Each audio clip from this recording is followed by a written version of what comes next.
If you're off the beaten trail in Indonesia, you may catch a glimpse of a creature more elusive than a forest gnome. You may assume it was a rat or a rabbit, but was it standing on tall, spindly legs? The bizarre Java mouse deer is known by many names, but it's truly in a category of its own. As a small, delicate creature, the animal's greatest defense is to be a forest phantom, a traveler of twilight. But there's no question this tiny ungulate occupies a unique corner of life, death, and taxonomy.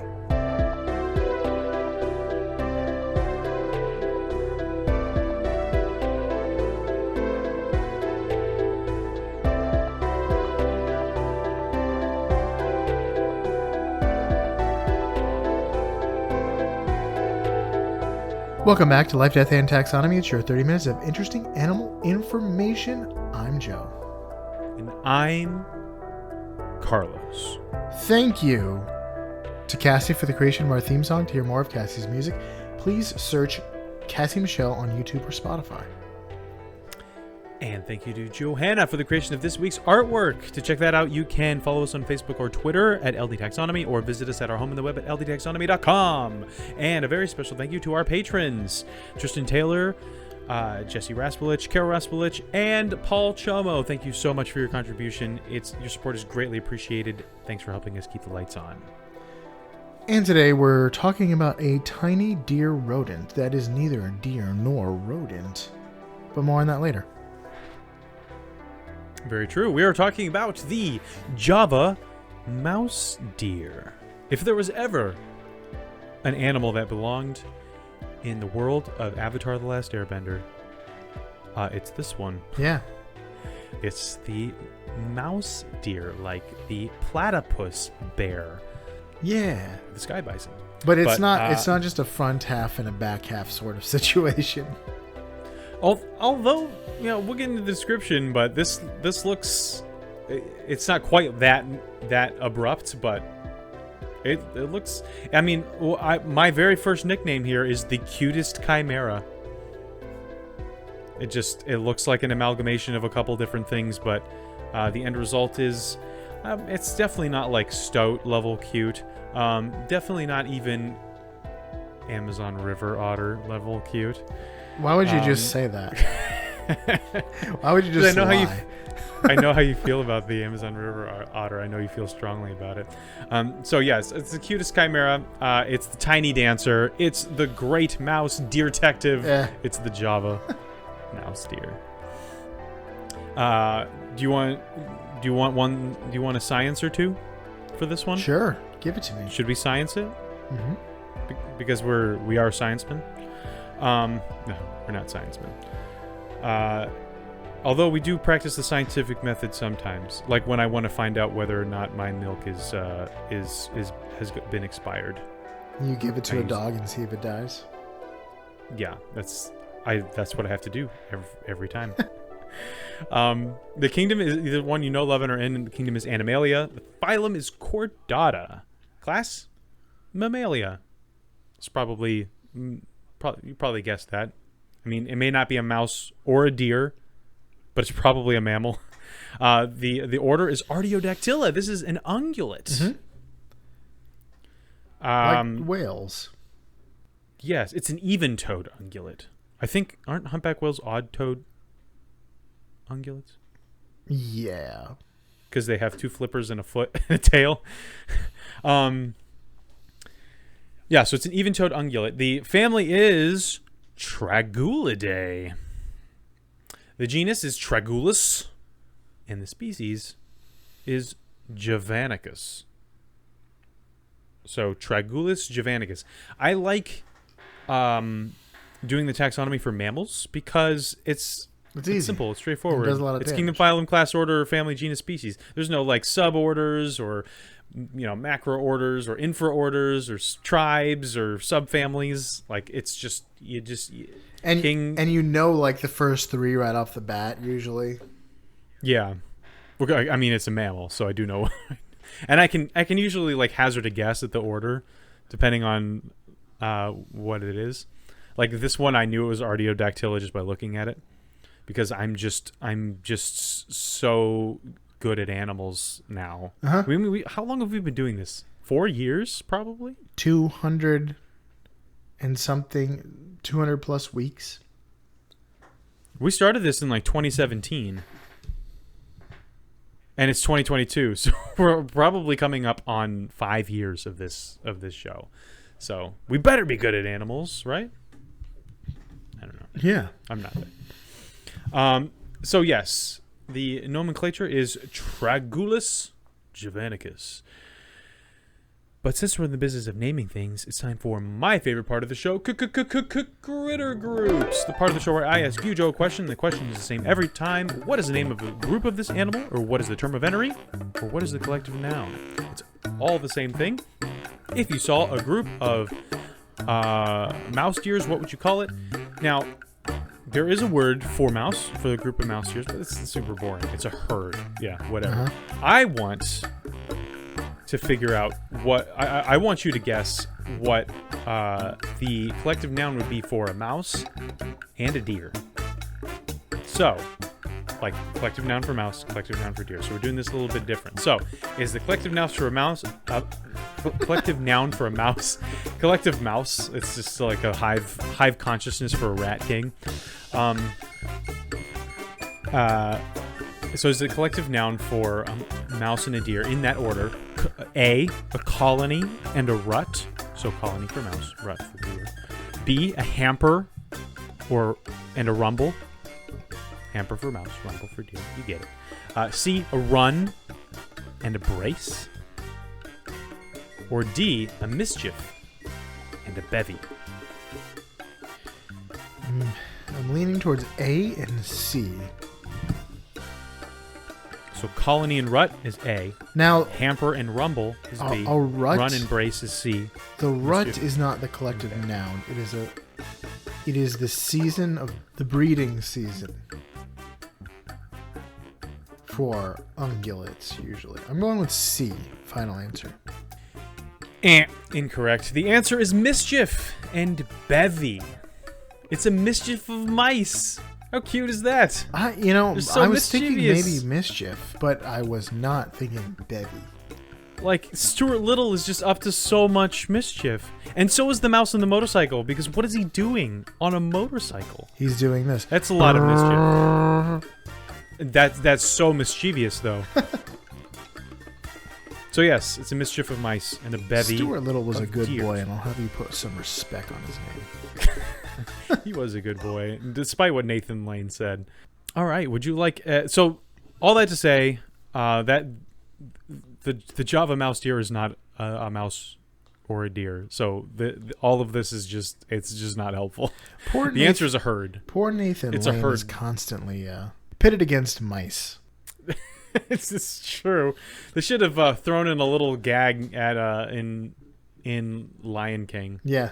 Where he gets like scared by a mouse, or a mouse takes his slimy yet satisfying. Leave grub. in the comment if you knew right off the bat what the other movie where Nathan Lane is against a mouse is. It's The Producers, right? Yeah.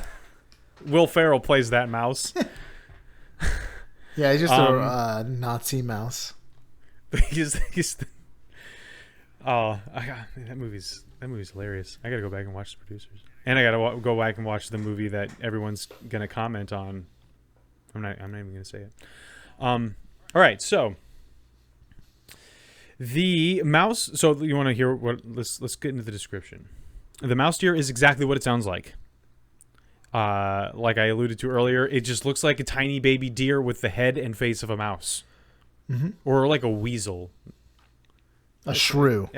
It might be a little bit more shrew and weasel-like than a mouse, but definitely like rodent-esque face.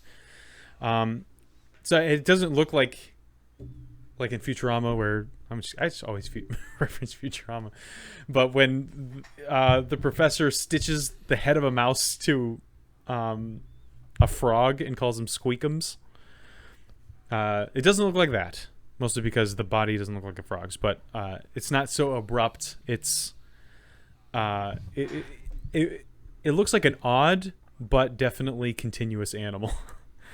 It kind of has a roundish body that is definitely very rabbit-like if you look at it. It kind of has the arched back. It's oblong. And then it has just these skinny deer legs sticking out. And even has this little deer flap of a tail, like a white-tailed deer. And then it has these tiny little hooves. It's got the smallest hooves. It's like in The Incredibles, you just have Violet Parr just with the tiniest legs, and one of the henchmen just with one hand sweeps the legs out from underneath her. Because you got to sweep the leg, Johnny. So yeah, and if you look up a picture of the mouse deer, I would call it a deer mouse just because it rolls off the tongue better, like dormouse. But I would say, that a deer mouse sounds like it's a mouse with deer qualities, and it's not necessarily a deer with mouse qualities either, but it's more of a deer than it is a mouse.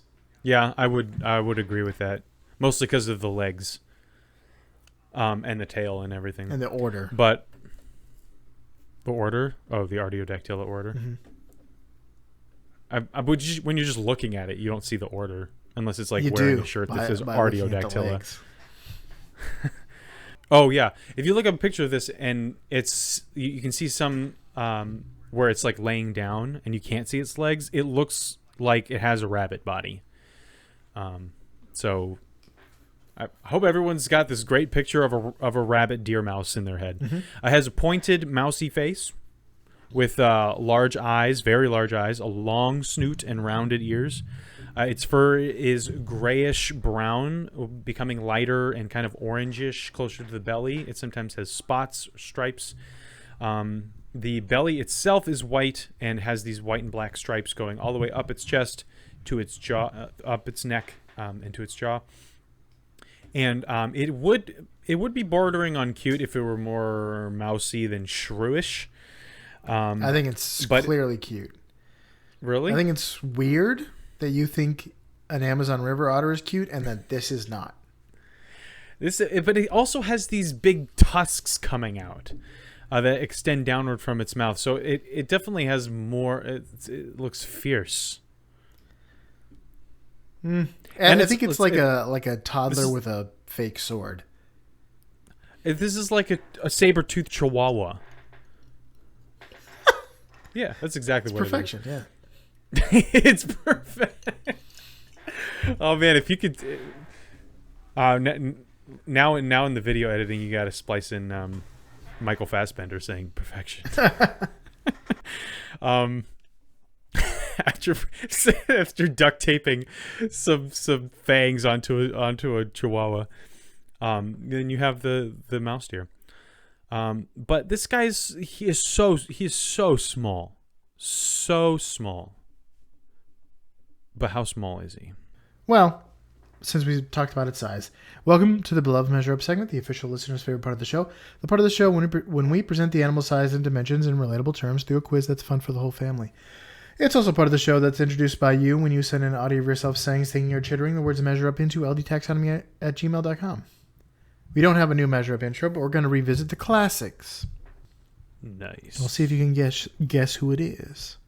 And if you can't, I'll give you enough hints that you will be able to guess who it is. Without further ado, the listener's favorite part of the show.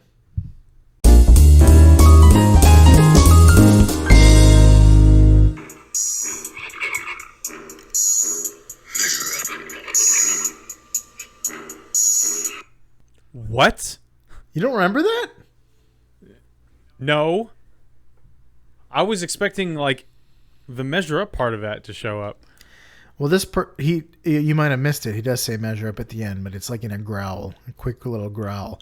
Oh, is that what that was? Yeah. I thought it was a pig.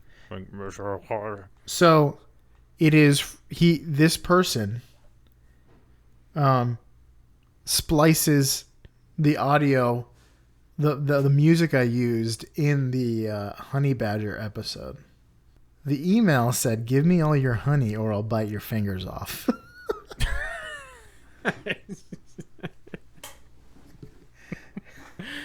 Is this the honey badger? Yeah. Like that's his name? Honey badger himself. It's the actual honey badger. Or I'll bite your fingers off. I didn't even really notice that he said that. I just listened to it and was delighted. And I said, thanks for this. Give me all of it. You go into the cupboard, get out that little plastic bear, or I'll bite your fingers off. Get all of the honey. Don't you miss a single iota. Not or drop. a smackerel missing. Nary a peppercorn. All right. Let's talk length. Thank you again to Honey Badger. Yeah. Hope he's still listening. Or she's still listening. We don't know. Let's talk length. They're 45 centimeters or 18 inches. How many Java mouse deer go into the smallest tiger subspecies? And here's a hint. The Bali tiger is the smallest known tiger subspecies, which is now extinct, sadly. Though it was closely related to the Sumatran tiger, which is still alive, and revised taxonomy now puts them both under the classification Panthera tigris sondaica. I don't know how to pronounce D-A-I. That sounds right. Daika?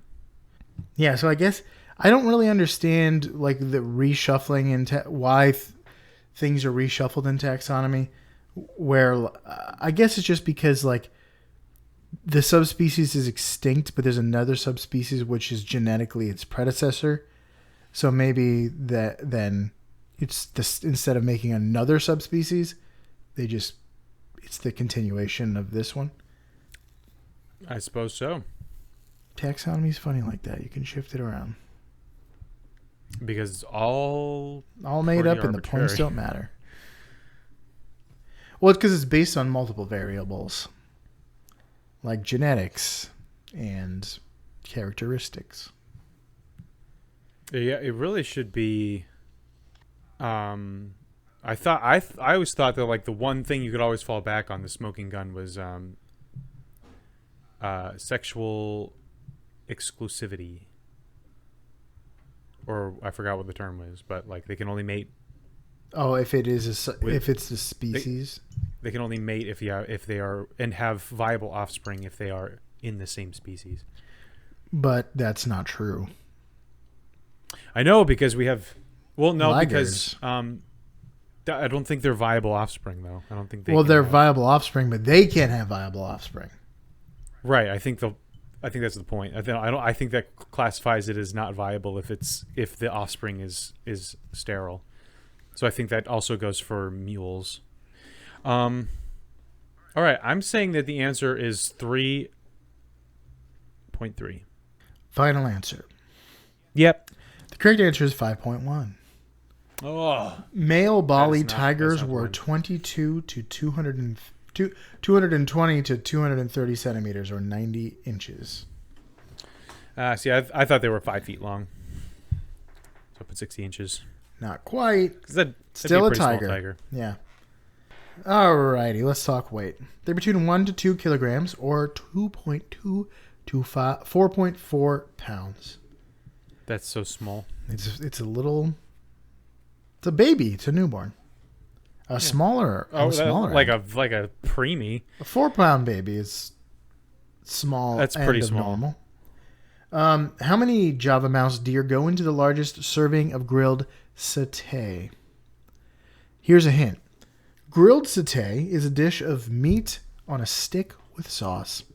It's often marinated chicken, and the earliest origins of satay are thought to come from Java. The record was achieved in Bali in 2010. And one kebab?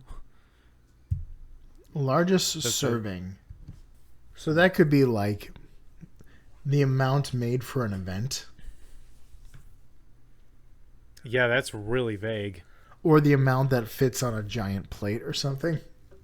The amount that one person can eat in one sitting? I'll give you an extra hint that it's probably the largest amount made for an event. Okay, that makes a big difference. If you ate it, you would die. Let's say 1,000 pounds. So 227. Final answer. Yep. The correct answer was 682. Oh. Goodness gracious, like 3,000 pounds. Yeah, 2009, or 1,300 kilograms. That is a lot of pounds of meat. That's a lot of chicken, and it would be a lot of mouse deer. You would probably be running low on them after that. I wonder if they taste good. I wonder if they taste like venison, or if they taste like mouse. Whatever mouse tastes like. Just watch Alone. They eat mice on that a lot. It's probably pretty gamey. That's all I got for that. Do you have any quick facts before we get into the thick fact? The thick. All right. Yeah. So as we mentioned, the Java mouse lives on the island of Java, but it lives exclusively on the island of Java, which is, and if you don't know, the island of Java is the most popular front-end web development language. Actually, it is the second largest island in Indonesia. And if you're wondering what the first largest island in Indonesia is, it is the home of the orangutan, Sumatra. So the Java mouse deer lives in dense bamboo forests. They like to spend a lot of their time near riverbanks at relatively high elevations above sea level. They mostly eat leaves and grasses, but they can sometimes eat fruit, insects, and fungi. So they are pretty similar to deer in that respect. They're mostly folivorous. They're folivores, meaning they mostly eat leaves. But they won't balk at the average, like the occasional insect or fruit. So they tend to be solitary, territorial, and buzzword, crepuscular. And eagle-eared listeners will remember we've mentioned that. That basically just means an animal that spends most of its waking or its time out and about during the dawn and dusk, rather than being nocturnal, which is all at night, or diurnal, which is all during the day. If the Java mouse deer is scared or threatened, he'll shriek and stamp the ground with his tiny little hooves. That's why he's the tiny dancer. But I don't want him to hold me closer. And I'm gonna leave it at that, actually, and let you pick up the major facts. I don't want to step on any toes. I don't want to step on any hooves. Even toes? Odd toes? Especially these tiny hooves that break them. That'd be awful. So, did you mention they're called chevretains? No. They're also called chevretains. All the species that are related in the Tragulus genus. In fact, in the family, chevretains. So, okay. Chevretains are the smallest ungulates in the world. We mentioned. Obviously, they're little. They're so small.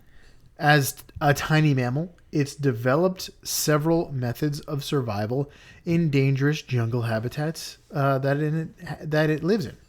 So, its primary defense against the dark arts is its elusive nature. Mouse deer are so elusive that they can be difficult to study. At the first sight of a researcher, they bolt to the cover of bushes, baked beans, and are never to be seen again. So it's really, really hard to serve those baked beans alongside 3,000 pounds of Java mouse deer satay. Yeah. Oh my gosh. They are usually brown with counter shading and mottled fur coloration, as a forest creature is wont to be. For pattern disruption and stealthiness. But their stealth goes deeper. Their tiny, delicate hooves allow them to move through the forest silently without trotting down crispy foliage. And they rarely make a sound unless they are angrily drumming, like you mentioned, on the ground. The males will stomp on the ground 4 to 7 times per second when they become agitated. So that's like a vigorous rap at the door. Like a... No, like 7 times a second? That's a lot faster than That was That's 4 like, times. 4 to 7. 4 is nothing. It's like bida bida bida bida bida bida bida bida bida. No, it's even faster. Bida bida bida bida bida bida bida bida. Yeah, there you go. Okay. That's like a drum roll. That's going to be horrible to listen to. Yeah, that's very, very fun for everyone. A particular species that's native to the African tropics, called the water chevrotain, will jump into rivers and streams to avoid predators. I feel like if you live in Africa, jumping into a river or stream is not the way you avoid predators. Yeah, I don't know. I mean, there's predators everywhere in Africa, so you pick and choose. You choose your battles. True. Yeah, it's the devil you know versus the devil you don't. So they're able to walk on the bottom where it can hold its breath for up to 5 minutes. That is impressive. And then they like to surface near dense vegetation to see if the threat has passed. So 5 minutes. They're so private that they were once thought to be nocturnal, only showing themselves under the cover of darkness. But like you said, they're crepuscular. Because, the night can be dangerous for small prey animals, just as much as the day can. So it's nice to be able to just get up in the dawn and in the dusk. Unfortunately, that's when wolves and dogs are usually most active. But hey, again, you choose your battles. You sure do. Crepuscular sounds like a pimply strong man. Crepuscular Etruscan shrew, except for they were nocturnal, unfortunately. One species was thought to not even exist because it was never seen by researchers until 2017. The Vietnam mouse deer was only just officially recorded when locals tipped off researchers as to where they could place motion capture cameras. Oh, wow. 2017 or 2017, if you want to say it right. To find a mammal. Yeah. That's crazy. That's like we're not Sasquatch talking about a level tiny frog elusive. that lives in the middle of the rainforest. Or like a blob of jelly that lives at the bottom of the ocean. But Vietnam is famously very dense with vegetation, so That's true. Famously not very hospitable to researchers. or others. Their little tusks aren't generally used to fight off predators, but rather they are used to settle debates and territorial disputes. They're used for politics with other mouse deer. So you just have like one side is the left is the mice and the right is the deers. It's their political. Was that a Witcher reference? One for monsters, one for men. No, it's just that we have elephants and donkeys, and they have mouse. Oh, I see. Mouse yeah. and deer. But now I get the Witcher reference. This is the second small ungulate with fangs that we've talked about. Yeah. The water deer. The water deer. Deer are a lot more interesting than you probably thought. I wonder what it is genetically or like resource wise, why it's not as effective for something tiny to have antlers, but it's better to have fangs. Probably because of it would just be so easy to break. Yeah, I guess. Like if it's made out of the same, like antlers are made out of bone, right? Yeah. Or are they made out of keratin? No, yeah, they're made out of bone. Horns are made out of keratin. Yeah. So if you just have those really thin, tiny bones that you're ramming into things all the time, I feel like they just break off a lot easier. But they grow back every year. But also like it's used for the same thing. They're not really used for. They're used for ritual combat in mating seasons. I imagine they're also used for sexual selection. Yeah, but I mean, I follow Nature is Metal on Instagram, which I don't recommend if you don't want to see A lot of gore. brutality of nature. But a lot of times deer If die. you listen to last week's episode, you know what the brutality of nature involves. Deer will die because they get interlocked and stuck, Oh, yeah. which is horrible. Well, it's like the Bobby Russa, which you should listen to that episode if you haven't.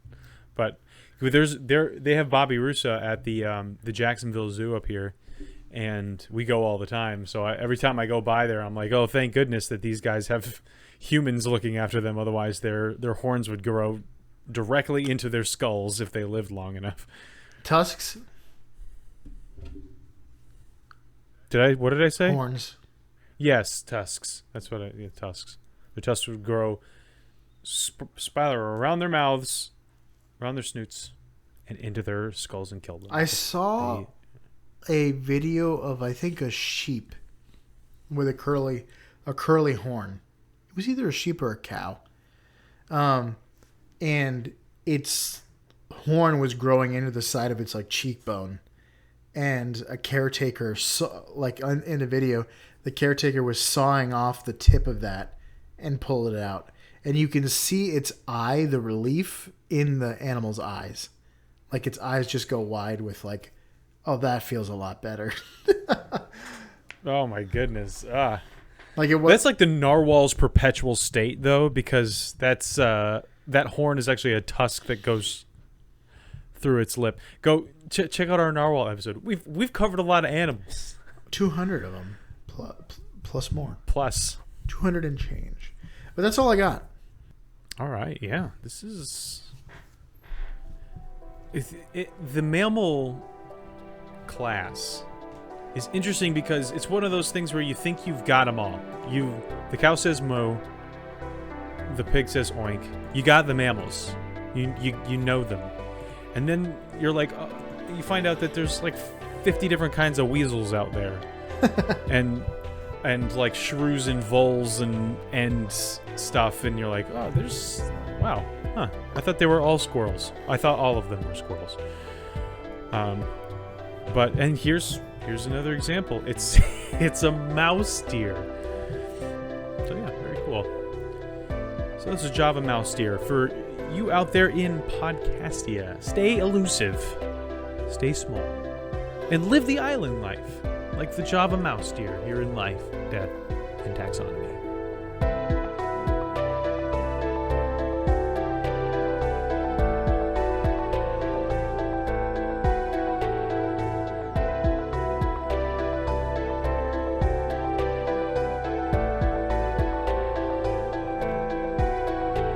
Hey Taxonomy Titans, I just want to remind you that we now have a Patreon. Patrons can see full video episodes and get shoutouts on the show. But ultimately, it's a way for you to help us cover some costs and get even better. Still, reviews are the best way to help us grow. So if you haven't left one yet, we'd really love to hear from you. As always, thanks for listening and engaging.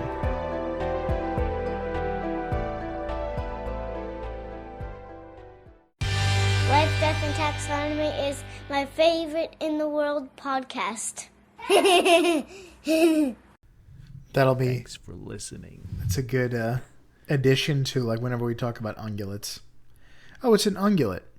You know, like whales and chevrotines. You know, the ones you know really well.